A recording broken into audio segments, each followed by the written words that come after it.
नमस्कार. लोकशाहीचा मुद्दा आहे आमच्या चर्चेच्या विशेष कार्यक्रमात आपल्या सगळ्यांचं स्वागत आहे. मी कमलेश सुतार. आज लोकशाहीच्या मुद्द्याच्या कार्यक्रमाच्या आमच्या मूळ ओपनिंग शिवाय तुमच्या समोर थेट आलो कारण विषय तितका गंभीर आहे. एका महत्त्वाच्या मुद्द्यावर आज आपण चर्चा करणार आहोत. गेले 2 दिवस ज्या मुद्द्याची चर्चा फक्त महाराष्ट्रात नाही तर देशभर होते त्या सावित्रीबाई फुले पुणे विद्यापीठात घडलेल्या घटनेबाबत.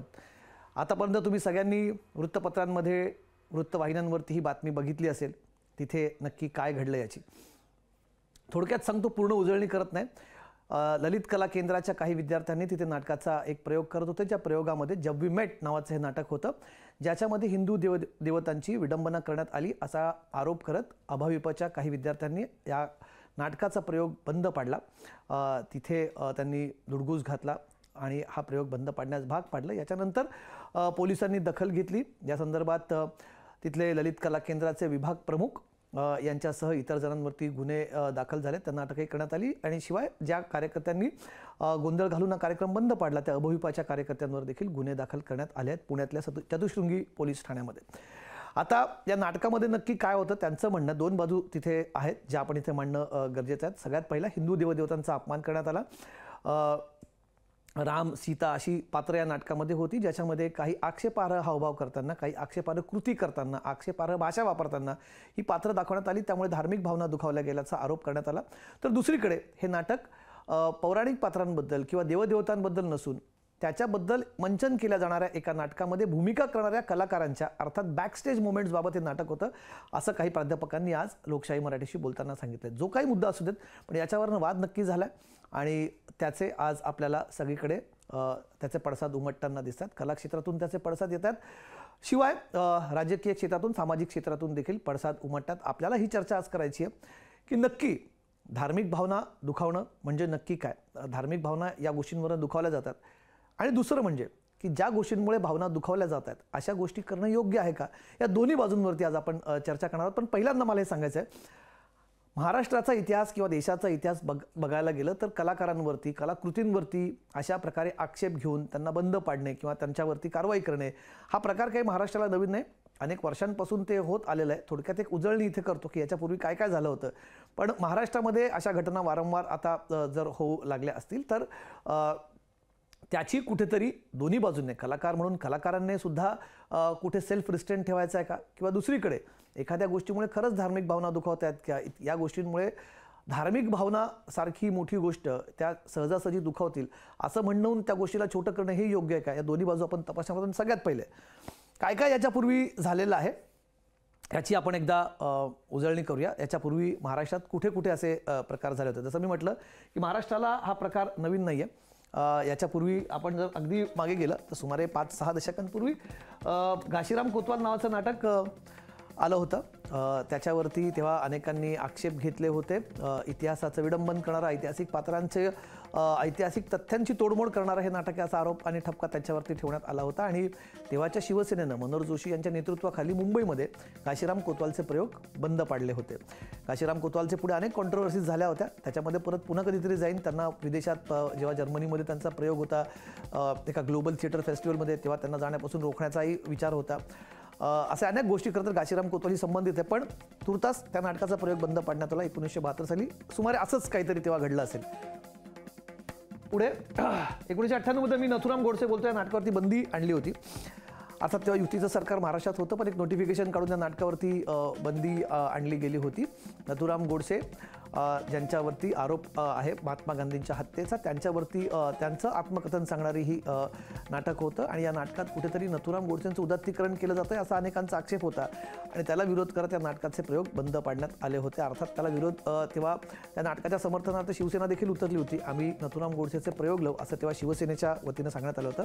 पण नाटकावरती बंदी आणण्यात आली. तेव्हाही अनेकांनी हा प्रश्न उपस्थित केला होता की एखाद्या व्यक्तीचं जर आत्मकथन त्याच्यात असेल, त्या व्यक्तीची बाजू जर मांडली जात असेल तर मग अशा नाटकावरती, अशा कलाकृतीवरती बंधनं का घालावीत, असा तेव्हा वाद होता. आणि इंटरेस्टिंगली मला 2001 साली बंदी उठवली मुंबई उच्च न्यायालयाने. आणि तेव्हा ते ज्यांनी हा निर्णय दिला होता त्याच्यातल्या त्या खंडपीठापैकी एक जे न्यायमूर्ती होते ते जस्टिस DY चंद्रचूड, अर्थात ते आता सुप्रीम कोर्टाचे सरन्यायाधीश आहेत. 2007 साली यदा कदाचित हे नाटक आलं होतं. प्रहसनाच्या फॉर्मॅटमधलं हे नाटक होतं. विनोदी, ज्याला आपण सिच्युएशनल कॉमेडी सिटकॉम म्हणतो तशा प्रकारचं हे नाटक होतं. पण नाटकामध्ये पुन्हा एकदा देवी देवतांचं विडंबन केलं गेल्याचा या नाटकावरती आरोप ठेवण्यात आला होता आणि हिंदू जनजागृती समितीने हा प्रयोग तेव्हा बंद पाडला होता आणि खूप मोठी कॉन्ट्रोवर्सी तेव्हा या नाटकाची झाली होती. संतोष पवार यांचं हे नाटक होतं. त्यातनं अनेक कलाकार आपल्याला पुढे मोठे होताना बघायला मिळाले होते. बरं, हे फक्त हिंदू देवदेवतांचे अपमान करतात आणि त्यात केले जातात आणि त्याच्यावरती आक्षेप घेतला गेला किंवा हिंदू पात्रांच्यावरती असं नाही आहे. अनेकदा मुस्लिम धर्मियांच्या बाबतही आपल्याला अशाच प्रकारच्या गोष्टी बघायला मिळतात. 2017 मेसेंजर ऑफ गॉड नावाचा एक सिनेमा आला होता, Muhammad the messenger of God.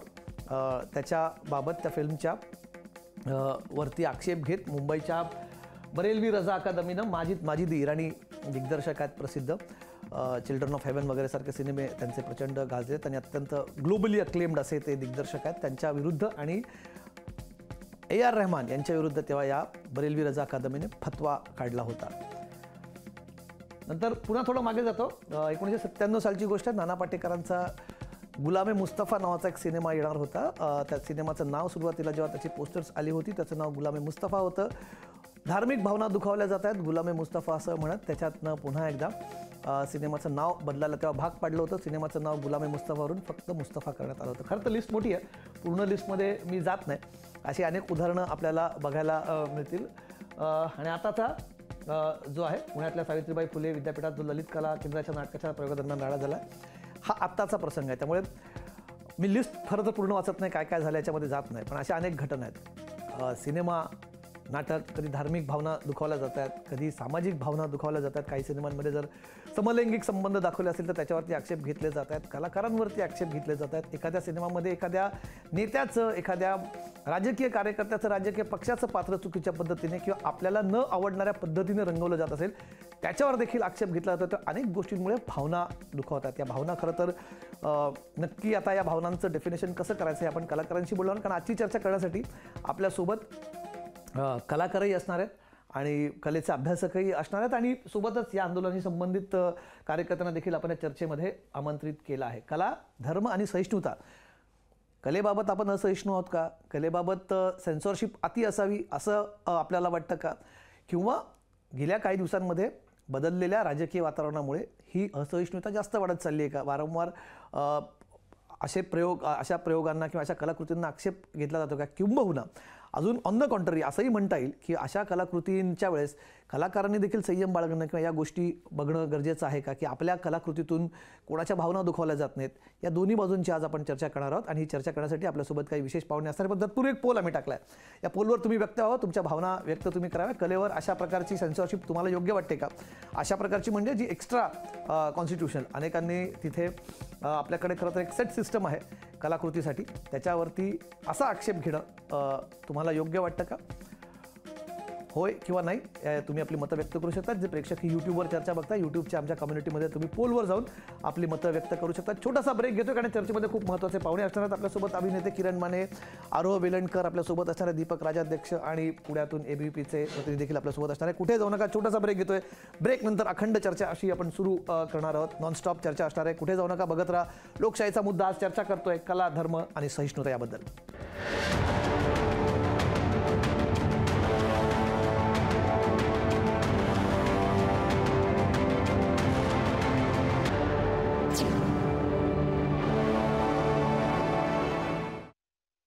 लोकशाहीचा मुद्दाचे प्रायोजक आहेत राजयोग पेंट्स. खुशिया आपकी रंग हमारे.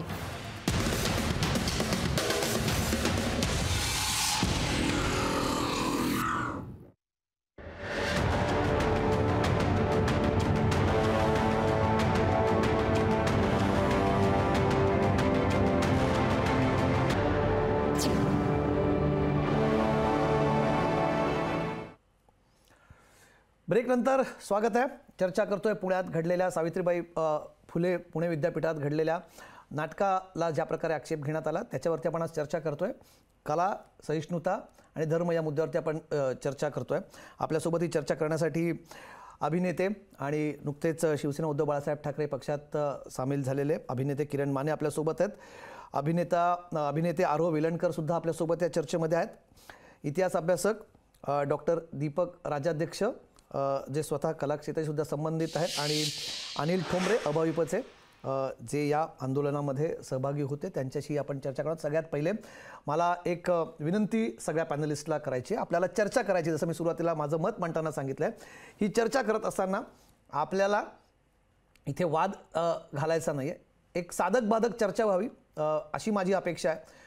त्यामुळे तुम्ही सगळे वरिष्ठ आहात, तुम्हाला वेगळं सांगण्याची मला आवश्यकता नाही, पण ही चर्चा व्हावी आणि ती प्रेक्षकांनाही याच्यातून काहीतरी मिळावं अशी अपेक्षा आहे. सगळ्यात पहिले मला ठोंबरेंकडे जायचं आहे. अनिल ठोंबरे, तुमच्याकडे यायचं. काय आक्षेप तुमचा नक्की होता आणि कशा प्रकारे तुम्ही तो याच प्रकारे व्यक्त करायचं का ठरवलं? सावित्रीबाई फुले पुणे विद्यापीठामध्ये जी घटना घडलेली आहे ती अतिशय निंदनीय आहे. आमचा आक्षेप हा त्या ठिकाणी जे काही पद्धतीनं हिंदू देवदेवतांचा अपमान करण्यात आलेला आहे त्याच्यावरती आहे. ज्यावेळी माता सीतेला सिगरेट पेटताना नाटकामध्ये दाखवलं जातं, रामाचा त्या ठिकाणी रोल कशा पद्धतीनं दाखवला जातो ते पाहिलेलं आहे. लक्ष्मणाचं आणि सीतेचं अफेअर त्याच्यामध्ये दाखवण्यात आलं. रावणाचे पाय दाबताना सीतेला त्या ठिकाणी दाखवण्यात आलं आणि तमाम सर्व हिंदूंच्या भावना त्या ठिकाणी दुखवण्याचं काम या नाटकाच्या माध्यमातून दाखवण्यात आलेलं आहे. आणि ह्या ज्यावेळी विद्यार्थी परिषदेचे कार्यकर्ते त्या ठिकाणी उपस्थित होते त्यांच्या निदर्शनास आलं, तर त्यावेळी आम्ही त्यांना सांगितलं किंवा तिथं सांगायला त्यांना की तुम्ही अशा पद्धतीनं जर आमच्या भावना दुखवत असाल तर ते चुकीचं आहे आणि तुम्ही इतर धर्मियांच्या बाबतीत अशा पद्धतीनं कराल का, किंबहुना तुम्ही हिंदूंच्याच बाबतीत अशा पद्धतीनं का करता, अशा पद्धतीचा ज्यावेळी आम्ही प्रश्न त्या ठिकाणी विचारायला गेलो त्यावेळी तिथल्या विद्यार्थ्यांनी तिथल्या प्राध्यापकांनी वादावादीची भूमिका घेतली आणि आम्ही त्या ठिकाणी माननीय कुलगुरू असेल, माननीय प्रकुलगुरू असेल, माननीय कुलसचिव असतील या सर्वांना त्या ठिकाणी निवेदन देऊन हा संबंधित जो झालेला सगळा काही घटनाक्रम आहे तो देखील सांगितलेला आहे. आम्ही रितसर पोलीस स्टेशनमध्ये त्याची तक्रार देखील नोंदवलेली आहेत, संबंधितांवरती गुन्हे देखील दाखल झालेले आहेत. त्याच्यामुळं जर तुम्ही अशा पद्धतीनं हिंदूंच्या भावनाशी खेळण्याचं काम करत असाल तर आम्ही कदापि खपून घेणार नाही आहोत. त्यामुळे ह्या संबंधित सर्व प्रकरणावरती अखिल भारतीय विद्यार्थी परिषदेनं त्याच वेळी त्या क्षणी आक्षेप देखील नोंदवलेला आहे. आधी घेतला होता आक्षेप? तुम्ही म्हणतात की आम्ही आधी कळवलं होतं, तुमच्या आक्षेपानंतर देखील मंचन झालं असं तुमचं म्हणणं आहे?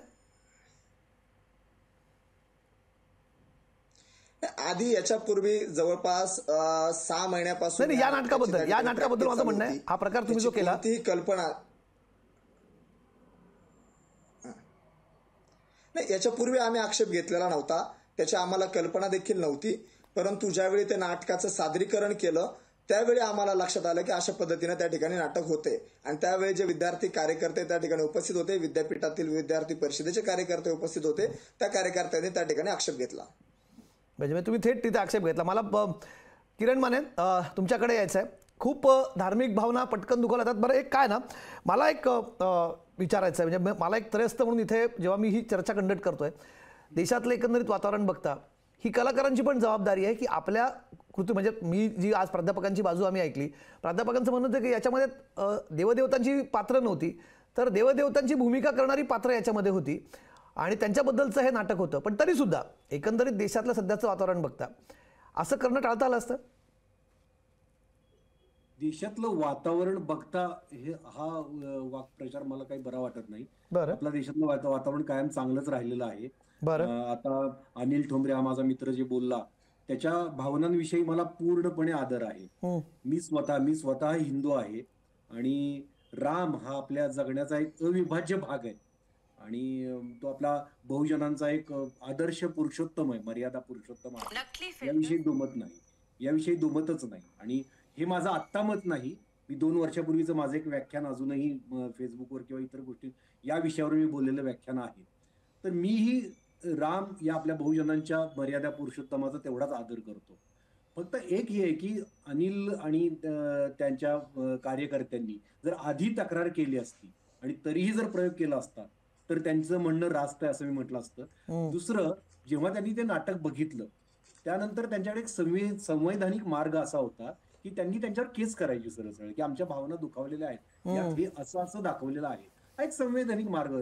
एक आपण आपल्या जवळच्या मुलांना, आपल्यासारख्याच मध्यमवर्गीय घरात आलेल्या कलाकारांना आपण स्टेजवर जाऊन मारहाण करतो, शो बंद पाडतो, हे मला बरोबर वाटत नाही. हे चुकीचं आहे, हा मार्गच चुकीचा आहे.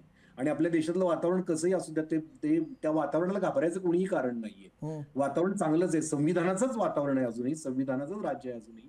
फक्त संवैधानिक मार्गाने त्यांनी जर केलं असतं, आपलेच मित्र आहेत सगळे, आपलेच आहेत, आपण सगळे हिंदूच आहोत म्हणजे त्या धर्माच्या भाषेत बोलायचं झालं तर आणि आपण त्यांना नंतर समजावूनही सांगू शकत होतो किंवा नंतर त्यांच्यावर पोलीस केस करू शकत होतो. आपल्याकडे सगळे मार्ग रिकामे होते. दहशत माजवणं हे चुकीचं आहे असं मला वाटतं.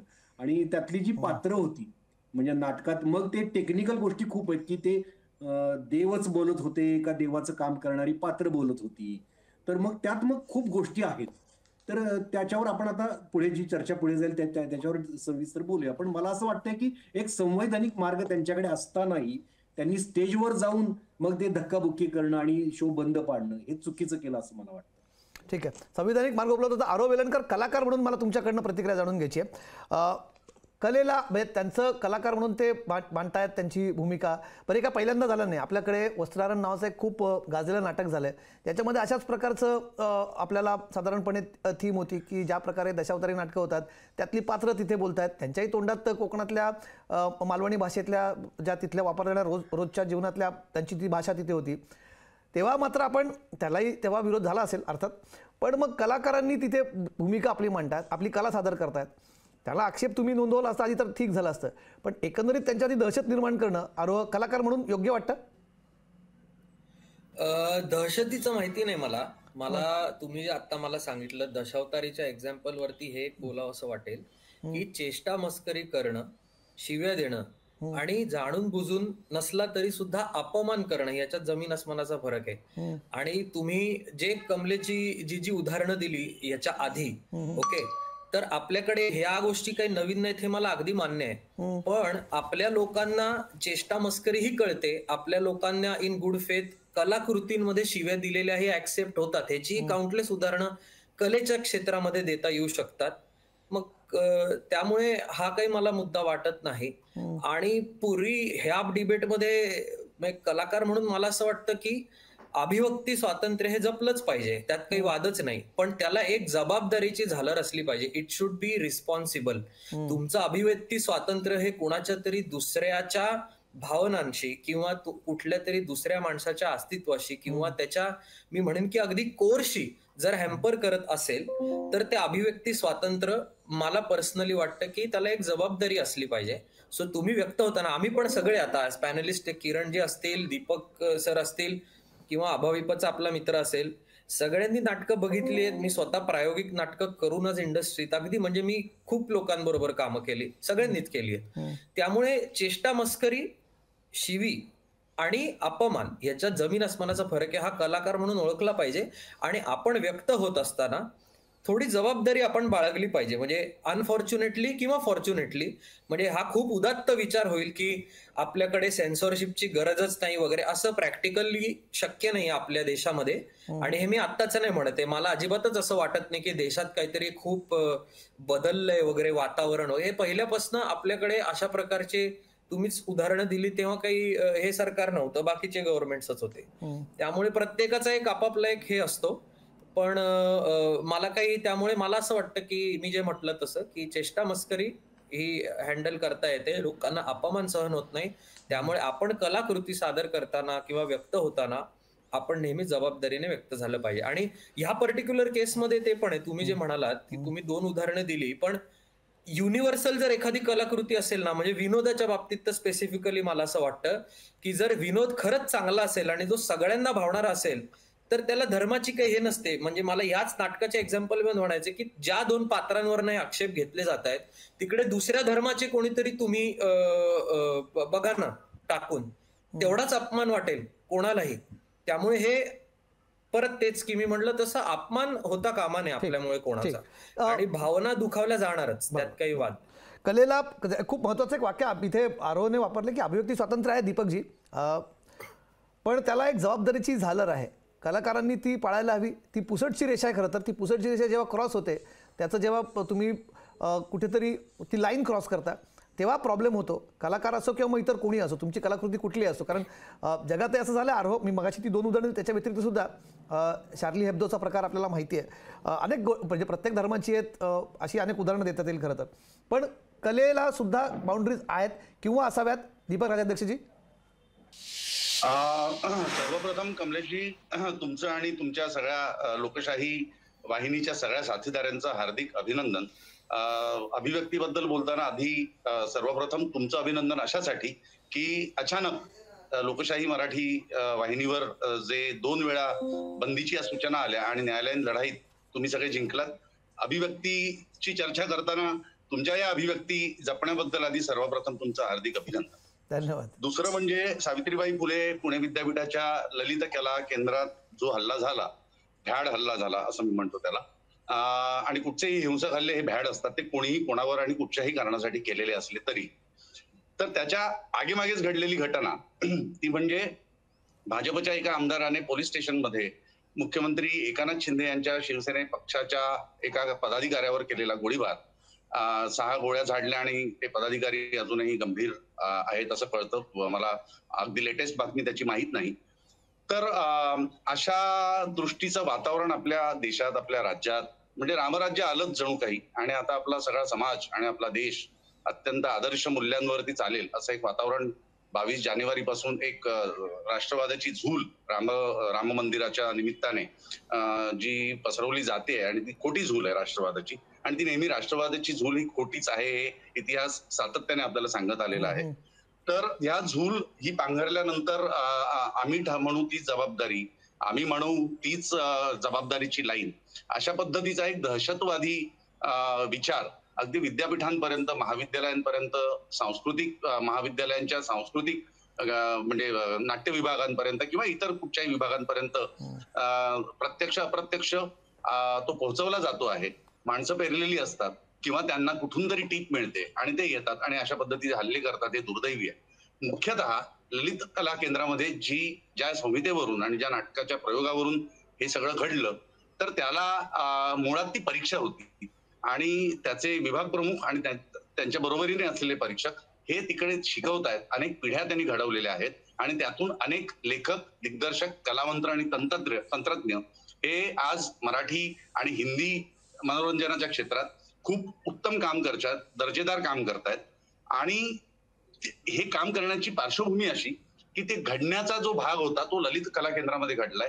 तिकडे एक मोकळेपणा आहे, तिकडे तुमचं मत तुम्हाला मांडण्याचं स्वातंत्र्य आहे आणि त्याला आकार देण्याचं काम हे तिथले सगळे शिक्षक जे तिकडे शिकवायला जातात, ते तिकडे जे स्थानिक आहेत, जे शिक्षक आहेत, ते बाहेरून बोलवले जाणारे ऑनररी जे शिक्षक आहेत ते, आणि स्वतः विभाग प्रमुख आळेकर सरांनी स्थापन केलेली संस्था आहे आणि अत्यंत सक्षमपणे. आणि मला असं वाटतं की आजच्या काळात महाराष्ट्रभरात सर्वात उत्तम नाट्य विभाग जो चाललेला आहे तो म्हणजे ललित कला केंद्र हाच आहे. मी मुंबईत बसून पुण्याबद्दल कौतुक करतो, याचं कारण हे खरंच आहे आणि हे मान्य करायला पाहिजे. म्हणजे कुठचीही आपल्याला पुण्याची फक्त चेष्टा करण्याची सवय आहे.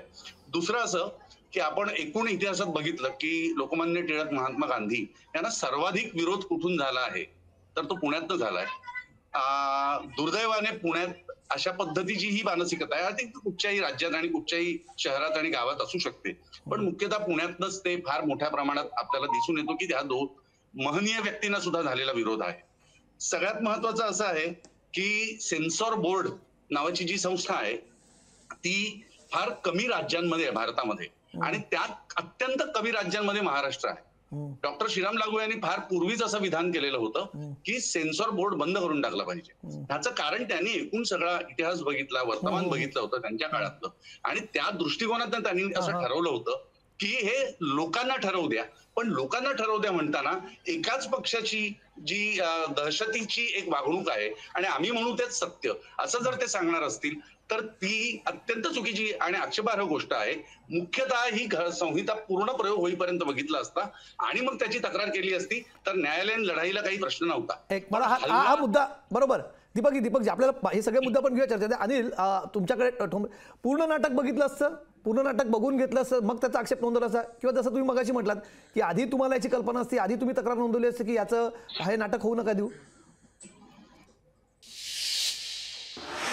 आम्ही हे पूर्ण नाटक पाहिलं, त्याच्यानंतरच त्या नाटकावरती आक्षेप नोंदवला. कदाचित आपण सर्वांनी सोशल मीडियाच्या माध्यमातून ह्या नाटकाचा पूर्ण तो काही भाग येतो पाहिला देखील असेल. आणि शेवट आम्ही आक्षेप नोंदवल्यानंतर आम्ही तिथं सरांना सांगायला एक मिनिट, मला थोडी म्हणजे तुम्ही गेलो की अशा पद्धतीनं अनिल ठोंबरेजी नाही. नाही, तुम्ही म्हणजे मध्येच नाटक थांबवलं नाही, कारण जी दृश्य समोर आहे सोशल मीडियावर, तुम्ही करेक्ट करा. तुम्ही मध्येच जेव्हा ते पात्र शिवी देतं तुम्ही मध्ये गेलात, हे बंद करा, अशी व्हिज्युअल्स आहेत, ती चुकीची असं तुमचं म्हणणं? अजिबात नाही. आम्ही मध्ये बंद केलं नाही. अजिबात नाही, आम्ही मध्ये बंद केलं नाही. आम्ही पूर्ण नाटक पाहिलं, नाटकातील पूर्ण संभाषण पाहिलं, त्याच्याबरोबर सर्व पात्रांनी काय पद्धतीनं त्या ठिकाणी सादरीकरण केलं ते देखील पाहिलं. आम्ही विभाग प्रमुख असणाऱ्या भोळेंशी तिथं संवाद देखील साधला.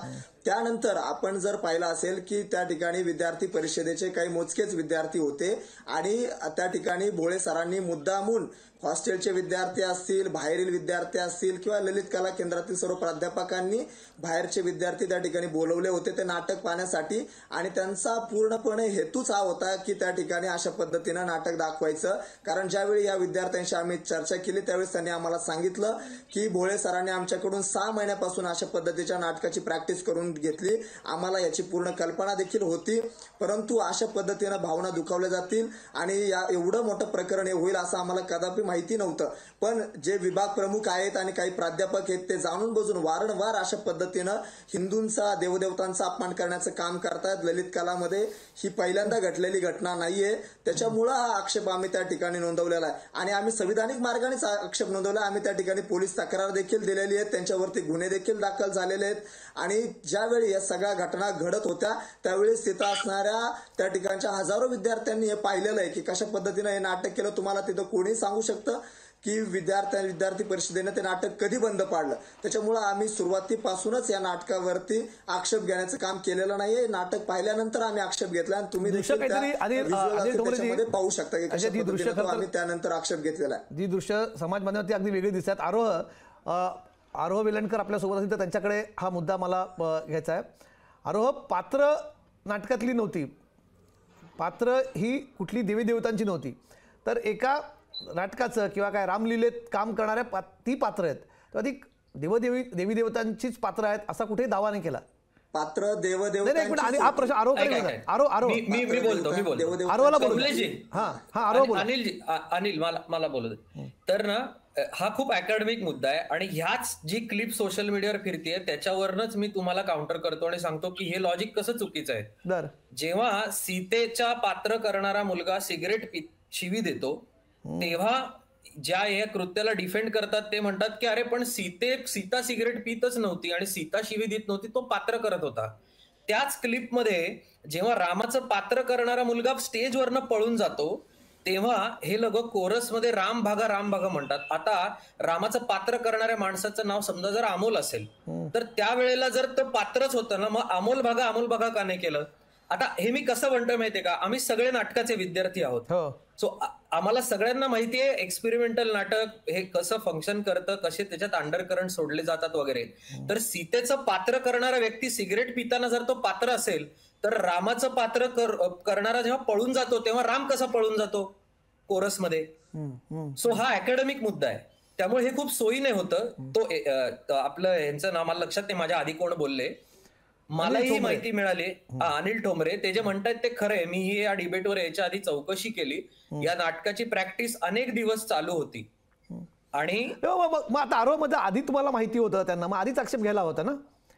आता नाही, मला आता हे बघा, आता हे काय कोर्टात आहे त्यामुळे आता जे काय इन्व्हेस्टिगेशन होईल ते झालं सगळं. पण या नाटकाची प्रॅक्टिस, माझी माहिती अशी आहे, या नाटकाची प्रॅक्टिस ही काय एक 4-5 दिवसात मुलांनी बसवलं असं नाटक नव्हतं. याची अनेक महिने प्रॅक्टिस चालू होती. हे तो जे म्हणतोय ते खरंय. ही मी चौकशी आता या डिबेटवर याच्या जस्ट आधी एकाला विचारलंय. त्यामुळे मला असं वाटतं की हा खूप अकॅडमिक मुद्दा आहे. बरं, ठीक आहे. किरणजी, आपल्याकडे ना खूप मोठी लोककलेची परंपरा आहे. आरोह म्हणतो की त्या पात्राचं नाव तसंच का दाखवलं, मी मगाशी वस्त्रांचं उदाहरण दिलं, पण गावाकडे आपले बोहाडे असतात, दशावतार असतात, तसे अनेक नाटकं जिथे होतात तिथे ऍक्च्युअल पात्रांची तिथे नावं घेतली जातात. म्हणजे आज सकाळी दीपक राजांशी तुमच्याच पोस्टमध्ये तो उल्लेखही आला आणि मी आज अनेकांची चर्चा करताना या कार्यक्रमाआधी, म्हणजे गाढवाचं लग्न असेल त्याच्यात तो अनेक रेफरन्सेस येतात देवी देवतांबद्दल किंवा अनेक सिनेमांमध्ये अशी उल्लेख पूर्वी आलेले आहेत. वस्त्रांचं उदाहरण दिलं, यदा कदाचितचं उदाहरण, त्यांच्या आता वादच झाले.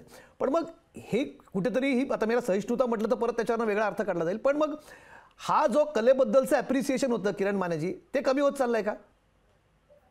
हे नक्कीच कमी होत चाललंय. आता काय झालंय तुम्हाला सांगतो. आता पहिली आता आपल्या मुद्द्यांमध्ये जे कुठले मुद्दे आलेत, जे भरकटलेत मुद्दे, त्यातलं मी काही गोष्टींचं स्पष्टीकरण देतो. की ललित कला केंद्राशी मी खूप पूर्वीपासून संबंधित आहे. बऱ्याच तिथल्या अशा परीक्षांना मी परीक्षक म्हणूनही गेलेलो आहे. आणि माझी मुलगी तिथे शिकलेली आहे पूर्ण 3 वर्ष. तिथली पासआउट आहे. आणि तिथले अनेक विद्यार्थी आणि तिथले अनेक शिक्षक माझे जवळचे मित्र आहेत. ही जी परीक्षा असते ती खूप महिने वगैरे रिहर्सल नाही चालत. काही दिवस या मुलांना प्रोजेक्ट दिलं जातं की तुम्ही संहिता लिहायची, तुम्ही ते दिग्दर्शन करायचं आणि तुम्ही काम करायचं किंवा काम करून घ्यायचं. आणि मग त्यांची संहितेची वगैरे वगैरे त्यांची परीक्षा असते की तुम्ही काय शिकलात वर्षभरात. ती परीक्षा असते. म्हणजे ते काही शिक्षक सांगत नाहीत आता हा सीन करा, आता हे असं गाणं म्हणा, हे सगळं मुलं ठरवतात. आणि मग त्या मुलांची नंतर परीक्षा होती की तुम्ही हे चुकीचं केलं, त्या स्क्रिप्टमध्ये हे असं हवं होतं, इथे तुम्ही हे नाव घेतलं तर तिथे ते नाव हवं होतं, किंवा तुमच्या अभिनयात या चुका होत्या, असं त्यांना त्याच्यावर मार्क्स दिले जातात. त्यामुळे त्या शिक्षकांचा तिथे काही संबंध येत नाही. ही मुलांची परीक्षा असते मुलांनी लिहिलेल्या स्क्रिप्टवर. ही पहिली. दुसरी गोष्ट, मी पहिल्यापासून एकच म्हणतोय की जर तुमचा आक्षेप असेल तर त्याला दुसरा मार्ग आहे की नाटक पूर्ण झाल्यानंतर पोलीस स्टेशनमध्ये जाऊन केस करायची डायरेक्ट. आणि तिसरी गोष्ट त्यात असं आहे की हे सिलेक्टिव्ह नाही का, की आपल्या भावना याच वेळी, म्हणजे ही जी गरीब मुलं आहेत, मध्यमवर्गीय घरातली इथं मुलं असतात, इथं मला माहिती आहे अत्यंत, म्हणजे आजकाल इंजिनिअरिंग मेडिकलला जायचा ट्रेंड आहे, आजकाल सिनेमा सिरियलसाठीचा ट्रेंड आहे. त्यामुळे नाटक शिकणारी फार जेन्युइन मुलं असतात, फार साधी मुलं असतात ज्यांना नाटक करायचं असतं. ती मुलं या इथे ऍडमिशन घेतात. त्यातल्या पण खूप लिमिटेड लोकांना संधी मिळते. ती गरीब मुलं असतात. त्यांना पकडूनच मग तुम्ही दहशत माजवायची असं ठरतं का? कारण याच्या आधी बऱ्याचदा भावना दुखवण्यासारख्या गोष्टी या देशात रामाविषयी, प्रभू श्रीरामचंद्रांविषयी झालेल्या आहेत. म्हणजे कुठली तरी एक व्यक्ती म्हणते की रामाला मिशा नाही त्यामुळे त्या मूर्तीचं मला काही वाटत नाही. त्यावेळी तुम्ही त्या व्यक्तीला का तुम्ही मारायला जात नाही? किंवा कुठल्या तरी सिनेमात एक सिनेमा येतो आदिपुरुष नावाचा, ज्यात सगळ्या देवांना रावडी भाषा दिली जाते, रस्त्यावरची मावाली बोलतात तशी भाषा दिली जाते. त्यावेळी त्या नटांना तुम्ही का मारायला जात नाही? मग ही साधी मुलं दिसतात ना बाबा, गरीब घरातली आपल्यासारखी. त्यांना हे कळलं पाहिजे की आपल्यासारखीच मुलं आहेत ना, आपण जसे शिकतो मध्यमवर्गीय घरातून तशीच ही मुलं आहेत. त्यांच्यावर एवढा धाक दाखवून काट्या बिट्या घेऊन पोलीस केस करून कस्टडी, मग या नटांना जर तुम्ही कस्टडी दिली असती, प्रभासला वगैरे यांनी रावडी भाषा ज्यांनी वापरली, किंवा ते जे कोण त्याचे दिग्दर्शक होते आदिपुरुषचे, तर आम्हाला खूप बरं वाटलं असतं की तुम्ही यार, म्हणजे तुका म्हणे मना समर्थाशी गाठी, दुबळ्यांशी काय पंगे घेता? तुम्हाला पंगा घ्यायचा आहे तर तुम्ही मोठ्यांशी घेऊन दाखवा ना. किंवा ते कोण जे म्हणाले, ते आदरणीय व्यक्ती आहेत जे म्हणाले की रामाला मिशा हव्या होत्या, त्यांना तुम्ही हे करा ना. मग आम्ही म्हणू की मग तुम्ही यांना सिलेक्टिव्ह भावना का दुखावतात? ह्या दुसरा मुद्दा. म्हणजे अगदी ही मुलं दिसली म्हणूनच मग आता यांना रेमटवा कसंही, कारण ही गरीब मुलं आहेत, ही आपल्याला प्रतिवाद करणार नाहीत किंवा यांच्या मागे खूप मोठ्या संघटना येणार नाहीत. म्हणजे ही दहशतवादच एका प्रकारचा आहे हा. तिसरी गोष्ट, आता हे जे रामभक्त आहेत ज्यांना या भाषेचं अतिशय वाईट वाटलेलं आहे. आता मी सुद्धा प्रभू श्रीरामचंद्रांना मानतो. माझ्या स्वतःपुरता मला जो कळलेला राम आहे तो मी खूप मानतो. आणि त्या रामानं मला सांगितलं की जर मला असं काही झालं तर माझ्याकडे एक मर्यादा असते की मला कसं बोलायचंय, याला प्रतिवाद कसा द्यायचा आहे. मी त्याच्या अंगावर धावून त्याला मारणार नाही काठीने. जर तो अंगावर आला तर मारेन त्याला, नाहीतर नाही. नाहीतर मी आपलं त्याला हे करेन की बाबा हे असं आहे. तो रामाने शिकवलेला हा प्रतिवाद आहे.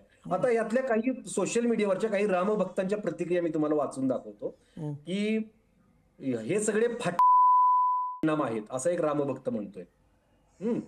एक निखिल नावाचा, सुभाष नावाचा एक रामभक्त म्हणतोय देवी देवतांची विटंबना म्हणजे मनोरंजन नव्हे. हे रामभक्तच आहेत. हे प्रत्यक्ष आयुष्यात कसे बोलतात बघा. तिसरा एक रामभक्त म्हणतोय या हिरो हिरोईनच्या मागे, हा एक रामभक्त म्हणतोय. म्हणजे मग तुमची रामभक्ती कुठली आहे ही नक्की? म्हणजे कुठलाही रामभक्त काय म्हणेल की तुम्ही हे केलं, हे चुकीचं केलं, असं करू नका. आपला राम हे असं सांगत नाही. आपल्या रामाचा आदर ठेवा. राम कोण होता? राम असा होता की राम वडिलांना दिलेल्या वचनासाठी त्यानं राजमहाल त्यागला आणि तो वनवासात गेला, आनंदानं राहिला, असा तो राम होता. हे सांगा ना समजावून तुम्ही. आणि रामाचे भाऊ कसे होते? ते भावासाठी वनवास दुसऱ्या भावाने सोसला, बायको वनवासात गेली त्याची. तिसरा भाऊ म्हणाला की सिंहासनावर बसणार नाही. आपण सांगितलं. परंतु एक मिनिट अनिल बोलतो, त्याचा मुद्दा पूर्ण करू द्या. तुमच्याकडे पूर्ण करू द्या. तर मी हे रामचंद्र मी हे सांगितले असते. म्हणजे मला हे रामभक्त एका रामभक्ताने अनिल तुमच्याकडे येतो. एका रामभक्ताने लिहिलं, एका रामभक्ताने लिहिलं. ही भाषा जे वापरताय नाही किरणजी नाही मला मान्य आहे किरणजी, भावना तीव्र आहे. नाही किरणजी भाषा आहे, गलिच्छ भाषा ते नाही किरणजी आपण म्हणजे त्यांनी काय लिहिलं आपल्याला ते आक्षेपण असं तर आपण नॅशनल टेलिव्हिजन वरती आहोत, आपला प्रेक्षक आहे. नाही ते त्यांना बरोबर आहे लिहिलंय, पण ते त्यांना त्यांच्या तोंडातून सांगायचंय. नाही ते काय ते दुसऱ्यांनी लिहिलेलं आहे, पण त्यांना त्याच्या तोंडून ते सांगायचंय. मित्रच आहोत, मी पण रामभक्तच आहे, पण मी रामाचा सन्मान असा ठेवेन, मी रामाचा सन्मान तसा नाही. भाषा चुकीची आहे. आमचा याच सगळ्या गोष्टींवरती आक्षेप आहे. ज्यावेळी रामाबद्दल फक्त दहशत निर्माण करणे किरणजींनी जो मुद्दा मांडलाय, नाही दहशत निर्माण करणे हा एकमेव. एक मिनिट अनिलजी एक मिनिट दीपकजी मी बोलू. दहशत नाही एक मिनिट अनिल. सकाळ नावाचं पोर्टल आहे, सकाळ नावाचं, त्याच्यावरती या कॉमेंट आहेत रामभक्त. नाही बरोबर ठीक आहे, आपण त्या वाचण्याची आवश्यकता नाही किरणजी, आपण त्याच्याकडे त्यांचे शब्द ते आपण एक्झॅक्ट वापरायची गरज नाही. आक्षेप आहे तेवढं म्हटलं तरी चालेल आपल्याला. नाही चर्चा शिवेंवरून झालं की बाबा म्हणजे बघा ना की आपण खऱ्या आयुष्यात शिवे देतोच ना, आपण जरी भक्त असलो तरी. तर हे असं असतं, त्यांना दाखवायचं असेल मला माहित नाही, पण त्याच्यावर केस करा. तुमच्या भावना दुखावल्यात ना तर तुम्ही पोलीस केस करा त्याच्यावर. तुमच्याकडे तो संवैधानिक मार्ग आहे. मला फक्त एक नाही आपल्या आपण शिक्षा झाली तर आम्हाला त्याच्याविषयी किरणजी नाही मला ऐका अनिलजी नाही किरणजी एक विनंती आहे म्हणजे मला तुमच्या भावना समजू शकतो इथे, पण ज्या प्रकारचे शब्दप्रयोग तिथे केले ते करू नये. आणि ते चंद्रलेखा आपण नॅशनल टेलिव्हिजन आहोत, टीव्हीवरती चर्चा चालू आणि आपण तसं नाही बघ अभिव्यक्ती स्वातंत्र्य म्हणजे परत म्हणतो की आम्ही चर्चा करतोय. माझं सुरुवातीला म्हणणं होतं ही चर्चा करण्यामागे आपला उद्देश ही चर्चा घडून यावी, त्यात एक साधक बाधक चर्चा व्हावी. यातनं या गोष्टी सगळ्या पुढे येणं अपेक्षित नाही. मला दीपक राजाध्यक्षजी तुम्ही मगाशी त्यांनी एक मुद्दा म्हटला की दहशत निर्माण करणं हा एक आपला याच्यात मागचा अजेंडा होता की कलाकाराला विरोध करणं किंवा नाही, पण एक दहशत निर्माण केलं. ते कलाकार सॉफ्ट टार्गेट असतो आणि किरण माने म्हणतात तसं हे तर विद्यार्थी आहेत, हे अजून जास्ती सॉफ्ट टार्गेट आहेत. माझं पुन्हा एक म्हणणं आहे ते साधी मुलं, नाट्यशास्त्र शिकणारी साधी मुलं असोत की सिनेमातले खूप मोठ्या स्केलला काम करणारे फार अत्यंत एस्टॅब्लिश्ड आणि स्टार अभिनेते अभिनेत्री असोत, जिथे आपल्याला पटत नाही तिथे संविधानिक मार्गाने विरोध करावा, त्याची पोलीस तक्रार करावी आणि त्याच्यानंतर त्याची न्यायालयीन लढाई जी काही असते ती करायला आपण तयार असलं पाहिजे. लढा हा असा करता येतो, हल्ला हा भ्याडच असतो आणि या भ्याड हल्ल्याचा मी तीव्र तीव्र तीव्र शब्दात निषेध करतो. तो कुणावरही असो, कुठच्याही कारणाने असो. मी साधं उदाहरण सांगतो तुम्हाला. रामभक्त असलेले महात्मा गांधी यांचा नथुराम गोडसेने केलेला खून. आता ह्याचं काय लॉजिक आहे? हे लॉजिक सगळं चुकीचं आहे. त्याच्यावर आलेलं मी नथुराम गोडसे बोलतोय हे नाटक अत्यंत निखालस खोटं नाटक होतं. सगळी तथ्य खोटी होती. सगळं वरवरचं जे 1925च्या आधीपासून राष्ट्रीय स्वयंसेवक संघ पेरत आलेला आहे आणि कुजबूज मोहीम चालवलेली आहे आणि नथुराम गोडसेने काय पहिलं शांतपणे ऐकून घेतलं. आता कोणीही बोलायचं, शांत बसायचं. अनिल बोलूया, मुद्दा पूर्ण करूया. नाही किरणजी शिवाय देत होते त्यावेळेस त्यांना सांगितलं मी त्यांना मी शिवाय ऐका त्यांना समज दिलेली आहे पोहोचलेले आहेत की गांधींची हत्या करतात आणि त्याला रावण वधासारखं गांधी वध म्हणतात. हे ह्या विकृत माणसं आहेत. आणि तरी सुद्धा या नाटकाला मी स्वतः कधीही आक्षेप नाही घेतला. तेव्हा मी अर्थात माझं वयही लहान होतं. मी आता सुद्धा नथुराम गोडसेचे प्रयोग झाले, 50 प्रयोग झाले एका नटसंचाकडनं, एका निर्मिती संस्थेकडनं, इतर संस्थेकडनं कदाचित चालू आहेत नाही आहेत. मी त्याला आक्षेप नाही घेतलेला समजत्या वयात. मी गांधींचा अभ्यासक पण नाहीये, मी गांधींचा प्रेमी आहे आणि त्या दृष्टिकोनातनं त्या निमित्ताने उमगलेले गांधी या कार्यक्रमाच्या निमित्ताने मी बराच गांधी वाचला आणि गांधींवर लिहिलेल्या इतरांचंही साहित्य मी वाचलं. गांधींनी स्वतः अत्यंत काय म्हणतात fact of matter of fact ज्याला म्हणतो अशा पद्धतीने लिहिलेलं आहे. त्यांच्या अनेक चरित्रकारांनी मॅटर ऑफ फॅक्ट गोष्टी लिहिलेल्या आहेत. भावनेच्या भरात ते वाहवत गेलेले नाहीत. ह्या गोष्टीला, ह्या नाटकाला जर आम्ही विरोध करत नाही किंवा तो आता कुठच्या एका चित्रपटाचा उल्लेख झाला त्याला आम्ही विरोध करत नाही, ह्याचं कारण ही अभिव्यक्ती स्वातंत्र्य ही फक्त आमच्या सोयीने, एका विशिष्ट विचारांच्या सोयीनेच असली पाहिजे असं आम्ही मानत नाही. ती सर्व समाजाला उपयुक्त असली पाहिजे. म्हणून आम्ही आक्षेप घ्यायचा असेल तर आम्ही तो संविधानिक मार्गाने घेतो. आम्ही त्याच्याबद्दल सोशल मीडियामध्ये लिहितो, वर्तमानपत्रांची बोलतो, तुमच्यासारख्या वाहिनींमधून जेव्हा विचारणा करण्यात येते तेव्हा सभ्य भाषेत तुमच्याशी बोलतो आणि तुमच्या माध्यमातून आम्ही इतरांशी संवाद साधतो. त्याच्यामुळे नथुराम गोडसेला आम्ही नाही घेत ना. हे अत्यंत निखालच खोटं आहे सगळं नथुराम गोडसे. आणि डॉक्टर यदी फडके यांनी नथुरामायण नावाचं पुस्तक लिहून सिद्ध केलेलं आहे पुराव्यांच्या आधारे, आणि तरी सुद्धा आम्ही त्याच्याबद्दल आक्षेप घेत नाही. याचं कारण अशा पद्धतीचा आक्षेप घेऊन ते मारून टाकू नये, लोकांनी ठरवू द्या. एवढी प्रगल्भता आपल्यामध्ये असली पाहिजे.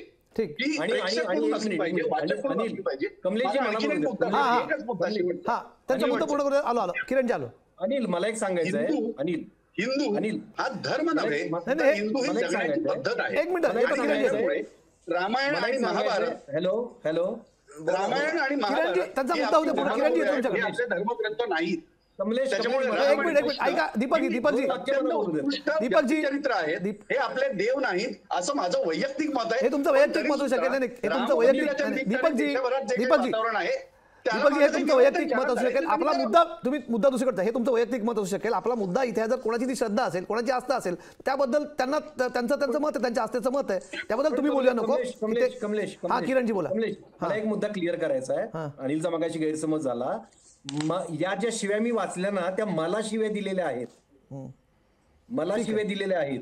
मी ज्या पोस्टमध्ये लिहिलं होतं की संवैधानिक मार्गाने विरोध करायचा असेल तर त्या पोस्टच्या खाली मला ह्या शिव्या दिलेल्या आहेत, हे मला सांगायचं होतं. ठीक आहे, मला एवढं सांगायचं. ठीक आहे, तेवढं तो मुद्दा तिथे आला की दानेकर नटला. आरो तुम्ही बऱ्याच वेळापासून हातवरती केला. ज्यांनी शिव्या दिला त्यांचाही आम्ही निषेध व्यक्त करतो. चला, चांगली बाब आहे.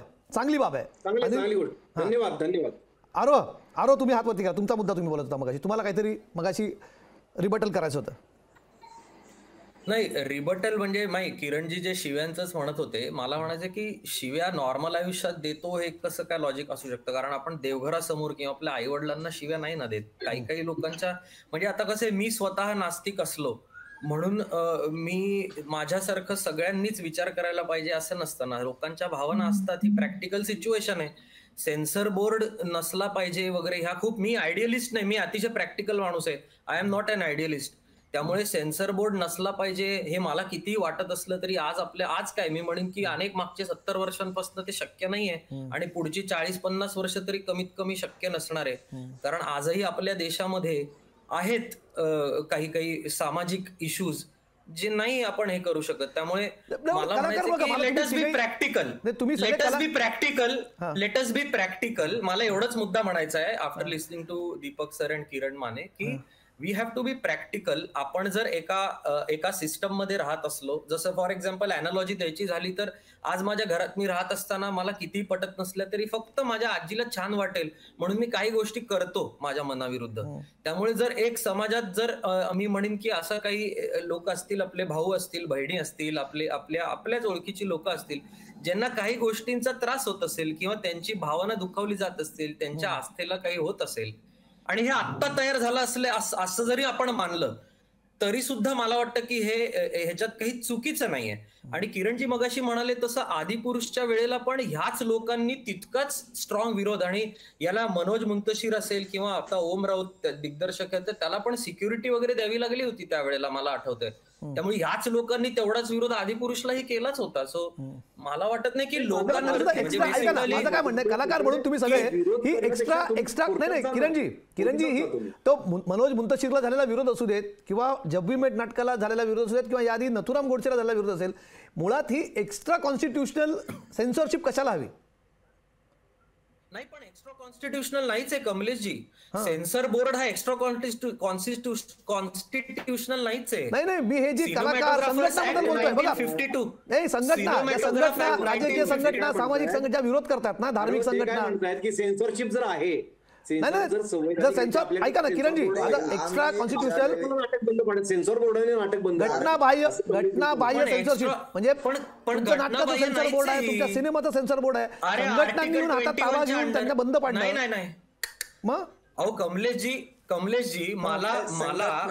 मी जर एक आस्तिक माणूस असेल तर माझी आस्था पण कॉन्स्टिट्यूशनने प्रोटेक्ट केलीच आहे की. मी जर खूप धार्मिक असेल तर माझी आस्था पण कॉन्स्टिट्युशनली प्रोटेक्ट केलीच आहे. कोणाला अधिकार नाहीये माझी भावना दुखवायचा. ही एक्स्ट्रा कॉन्स्टिट्युशनल कसं असू शकतं मला कळतच नाही. How is it extra constitutional? पण त्याच्यासाठी कायदा दुखावली म्हणून मी काठी घेऊन कोणाच्या अंगावर जात नाही ना. मी त्याच्याविरुद्ध बरोबर आहे, मान्य आहे किरण, मान्य, अगदी मान्य. आणि व्हायलन्सला कोणीही इथल्या मला नाही वाटत इथे कोणी व्हायलन्सला सपोर्ट करतं. आणि तिकडे त्या व्हेन्यूवरती या पर्टिक्युलर केसमध्ये दोन्ही साईडनी मारामारी झालेली आहे. आता ते सबज्युडिस आहे मॅटर, पोलिसांना पुढचं जे काही इन्व्हेस्टिगेशन करायचंय ते करू दे. पण कोणीही मला नाही वाटत की any Sen person will support any kind of violence in any form. That is for sure. आणि कारण की तुकारामांचा उल्लेख झाला, मला हेही म्हणायचं एकच कमलेची 2 सेकंद. तुकारामांनी हेही म्हटलंय, भले तरी देऊ कासेची लंगोटी, नाठाळाचे माती एक मिनिट तुका म्हणे आम्ही अवघेची गोड, ज्याचे पुरे कोड त्याचे परी. नाही किरणजी, तुकारामांनीच म्हटलं. पब्लिक डोमेन मधल्या गोष्टी आहेत किरणजी, पण आपल्याला माहिती आहे, आपण परत तुम्हाला सांगतो किरणजी, आपण नॅशनल टेलिव्हिजनवरती आहोत, प्लीज. नाही तुकारामांचा हो मला माहिती आहे, मलाही माहिती आहे, सजग प्रेक्षकांना माहिती आहे त्याच्यातले काय हे, पण नको ना त्याचा उल्लेख करायला. शब्द आपण जरा इथे थोडंसं पार्लमेंटरी इथे राखूया. आणि आपला शो फॅमिली कसा आहे बघा किरणजी, एक मिनिट. नाही दीपक राजाध्यक्षजी एक्स्ट्रा कॉन्स्टिट्युशनल असणं, ही अथॉरिटी असणं, तुम्ही आता सिनेमा क्षेत्रात आहात, सिनेमावरती अनेकदा अशा प्रकारचे आक्षेप घेतले जातात, म्हणजे दोन्हीकडनं झालेत. म्हणजे मी मगाशी अगदी वृत्तपत्रांमध्ये पब्लिश झालेल्या कार्टून्सवरनं जगात अगदी दहशतवादी हल्ले झालेत. एक्स्ट्रा कॉन्स्टिट्युशनल ज्या प्रकारचं सेन्सरशिप आहे, मग कलाकारांवरती, चित्रकारांवरती, पत्रकारांवरती, लेखकांवरती, म्हणजे सलमान रश्दी आणि यांच्यावरही झालेत हल्ले, त्यांनाही आपण बघितलं, इतर अनेक कला जगभरात झालंय. त्यामुळे ही एक्स्ट्रा कॉन्स्टिट्युशनल पॉवर ही फक्त आजच्या तुम्ही एक हा प्रसंग सोडून द्या, जगभरातल्या कलाकारांचं आपण बघायला गेलो, मुळात कला ही या सगळ्यांपासून अलिप्त असायला हवी.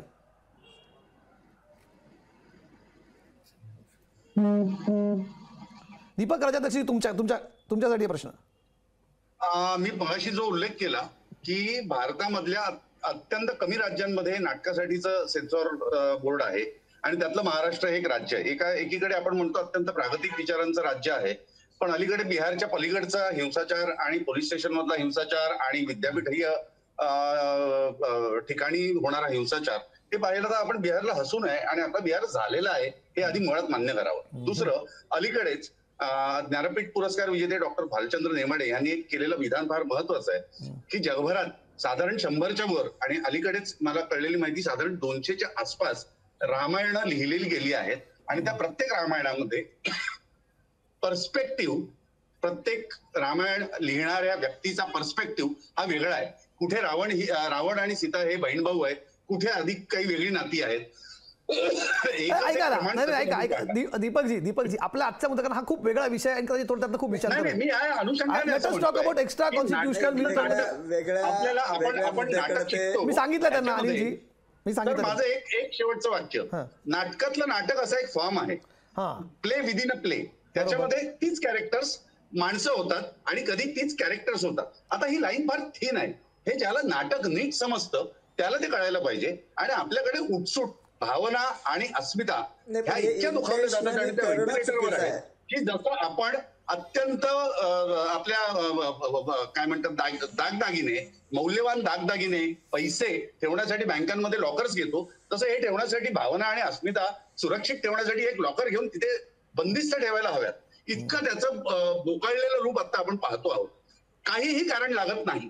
मी तर म्हणजे काही कारण झालं तरी असं नाही म्हणत आहे मी, काहीही कारण नाही. आता ह्या आजच्या कार्यक्रमावरून सुद्धा काही लोकांच्या भावना दुखावतील आणि सगळं म्हणजे असं म्हटलं जातं, आपण अगदी नॉर्मल आयुष्यात सुद्धा प्रत्येक जण प्रत्येकाला खुश ठेवू शकत नाही, प्रत्येकाच्या भावना दुखवायच्या नाहीत आणि सांभाळायच्या असं म्हटलं आपण जगू शकणार नाही. आपण जन्माला क्षणी मरायला लागेल आणि हे शक्य नाही. प्रॅक्टिकली बोलतोय मी, प्रॅक्टिकली. त्याच्यामुळे कुठच्याही कारणाने कोणाच्याही भावना दुखावल्या जाऊच शकतात, अस्मितावर गंडंतर आले असं वाटूच शकतं.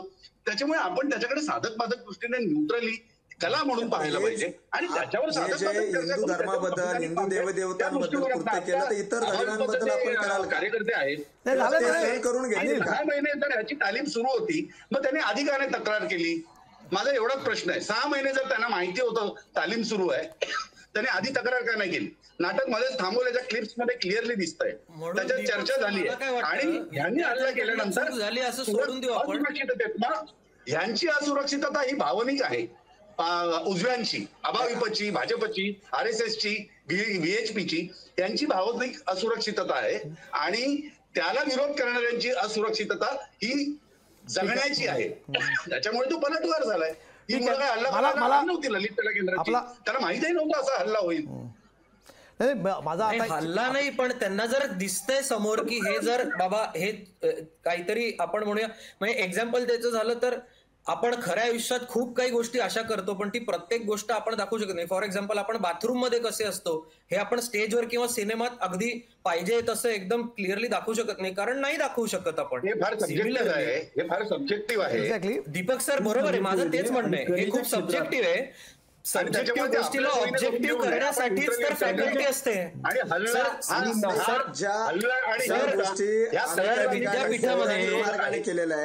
विद्यापीठामध्ये सब्जेक्टिव्ह गोष्टी ऑब्जेक्टिव्ह करायलाच फॅकल्टी असते सर.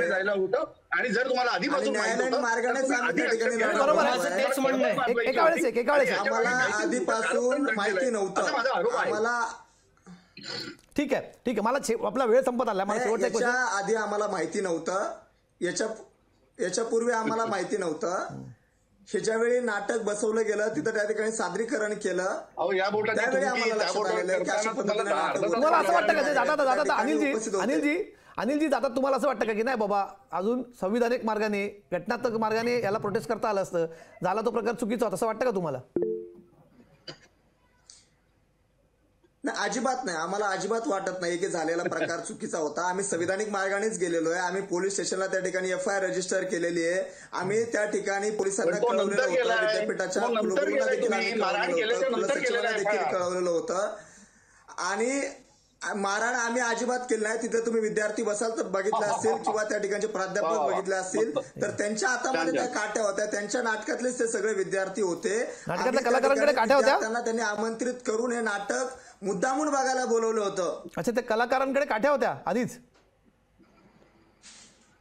अनिल, विद्यापीठातील जे भोळे आहेत त्यांनी ज्या विद्यार्थ्यांना त्या ठिकाणी नाटक बघायला बोलवलं होतं की त्यांना त्याची कल्पना होती की आपण अशा पद्धतीने सगळं करणार आहोत, आणि ह्या हेतून त्यांनी त्या ठिकाणी जे विद्यार्थी आलेले होते तर त्या समर्थनार्थ जे विद्यार्थी आलेले होते तर त्यांच्याकडे त्या काट्या होत्या. अरे वा, मस्त, अभिनंदन. नाही मग हे हा अत्यंत गंभीर प्रकार तुम्ही सांगता. इथे मग तुम्ही तयारी नाही तुमचा आरोप आहे का? आता ते होईलच सिद्ध पुढच्या याच्यामध्ये, पण ठीक आहे. आणखी शेवटचा एक सांगू का, त्याच्यानंतर तुम्ही सांगाल तेव्हाच बोल. आपला वेळ संपलेला आहे. आपल्याला मला वाटतं एक शेवटचा, माझा एक शेवटचा मुद्दा, अगदी थोडक्यात. वरुण ग्रोवर, कुणाल कामरा हे कॉमेडियन्स आहेत आणि स्टँडअप करतात. त्याचबरोबरीने युक्रेनचे जे राष्ट्राध्यक्ष आहेत ते स्टँडअप कॉमेडियन होते. पंजाबचे मुख्यमंत्री आहेत हे स्टँडअप कॉमेडियन होते. आता तुम्ही लक्षात घ्या ह्यात किती ताकद आहे आणि शक्ती आहे ब्लॅक ह्युमर मध्ये आणि स्टँडअप कॉमेडीमध्ये. ते कोणालाही सोडत नाही. सो माझं म्हणणं असंच आहे की ह्याच्याकडे आपण कुठच्या दृष्टिकोनातून पाहतो. आपण सगळ्यांना एका नाही, आपल्या भावना आणि अस्मिता बाजूला ठेवून आपण त्याच्याकडे पाहता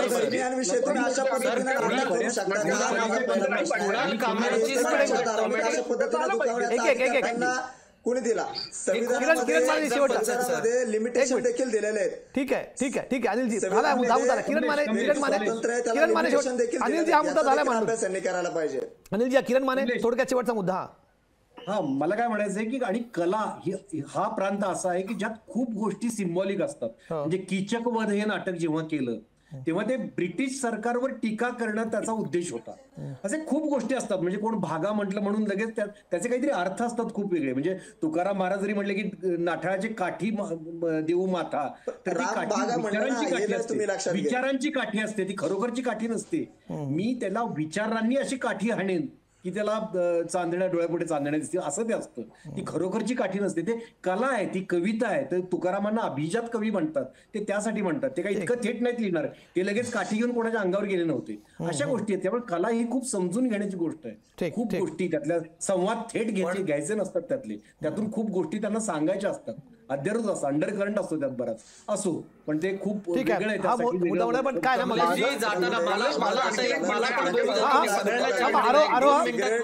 सीताला दाखवतात. अनिलजी बोला. अनिलजी तुम्हाला पूर्ण बोलायला दिलं, मला आरोहला बोलू. आरोह जाता आपला वेळ संपलाय. मला एवढंच म्हणायचं आहे, लेट अस बी प्रॅक्टिकल. आयडियलिस्ट होऊन चालत नाही. लोकांच्या भावना आणि लोकांची आस्था असते. आपण व्यक्त होताना आणि कला सादर करताना जबाबदारीने आपलं मत मांडलं पाहिजे. आणि जी काय उदाहरणं आता दिली गेली मला वाटतं की ती आजच्या डिबेटला नाही आहेत रेलेव्हंट, कारण कुणाल कामरा असेल किंवा अजून पण कोणी असेल यांचं स्टँडअप कॉमेडी आणि त्यांची बाकीची ट्विट्स आणि स्टँडअप कॉमेडीच्या नावाखाली त्यांनी केलेला शिवीगाळ हा जसा मारहाण जस्टिफाय करू शकत नाही, तसाच कुठलंही सिम्बॉलिझम, कुठली कलाकृती उगाच दिलेल्या शिव्या किंवा उगाच कोणाची तरी काढलेली लायकी किंवा कोणाला तरी विष्ठेशी कम्पेअर करणं, हागल्या पादल्या काहीतरी उगाच घाण बोलणं हे जस्टिफाय करू शकत नाही. प्रॅक्टिकल अँड जबाबदारीने वागलं पाहिजे एवढंच माझं म्हणणं आहे. पॅनलिस्टने खरं तर आणि फॅकल्टी करण्यासाठी फॅकल्टी असते युनिव्हर्सिटीजमध्ये. नाही ठीक आहे सगळ्यांचे मुद्दे. दीपकजी ओके, आपला वेळ संपलेला आहे. दुर्दैवाने आपल्याला ही चर्चा पुढे कंटिन्यू करता येणार नाही, पण मला मी खरं सांगेल आज एक होस्ट म्हणून मी फार समाधानी नाही याच्या चर्चेबद्दल. मला बऱ्याचदा चर्चेमध्ये पॅनलिस्टकडनं विषय वेगळीकडे जाता दिसला. मला चर्चा वेगळ्या मुद्द्यावरती खरं तर करायची होती, कला अभिव्यक्ती याच्याबद्दल करायची होती, पण कधी कधी असं होतं एक न्यूज मेकर, आपण जेव्हा एका न्यूज चर्चा करत असतो तेव्हा तिथे मला अनेकदा दुःख होतं या गोष्टींचं की काही मुद्दे दुसरीकडे जातात आणि त्याच्यावरची मूळ मुद्द्यावर चर्चा होत नाही. आजची चर्चा कदाचित त्यातलीच एक असेल. असं प्रेक्षकांना काय वाटतं? प्रेक्षकांसाठी मी पोल टाकला होता या चर्चेबद्दल. त्यांना काय वाटते चर्चा करून त्यांनी काय सांगितलं आहे की कलेवरची अशा प्रकारची सेन्सॉरशिप तुम्हाला योग्य वाटते का? नाही म्हणतात 65% लोक, 35% लोक हो म्हणतात. कलेवरती कुठल्याही प्रकारची बंधनं नसावीत, कला ही मुक्त असावी सगळ्या बंधनांपासून, त्याला कुठल्याही प्रकारच्या घटनाबाह्य सेन्सॉरशिप नसावी, तशीच ती तुमच्या जबाबदारीचीही जाणीव करून देणारी असावी. जबाबदारी पाळली गेली पाहिजे कलाकारांकडनंही. आपलं अभिव्यक्ती स्वातंत्र्य म्हणजे इतरांच्या गोष्टींवरती आपल्याला हल्ला करता येतो अशातलाही तिथे भाग नाही आहे. कलाकार म्हणून ही सगळ्यांनी जबाबदारी आपली पाळली गेली पाहिजे. आजच्या चर्चेमध्ये सहभागी झाल्याबद्दल किरण मानेजी, डॉक्टर दीपक राजाध्यक्षजी, आरव वेलणकरजी आणि अनिल ठोंबरेजी तुमच्या चौघांचे खूप खूप आभार. लोकशाहीचा मुद्द्यामध्ये आज आपण इथेच थांबतोय. पुन्हा भेटूया उद्या नवीन मुद्द्यासह, नवीन पाहुण्यांसह चर्चा करण्यासाठी. तुम्ही बघत राहा लोकशाहीचा मुद्दा केवळ लोकशाही मराठीवर.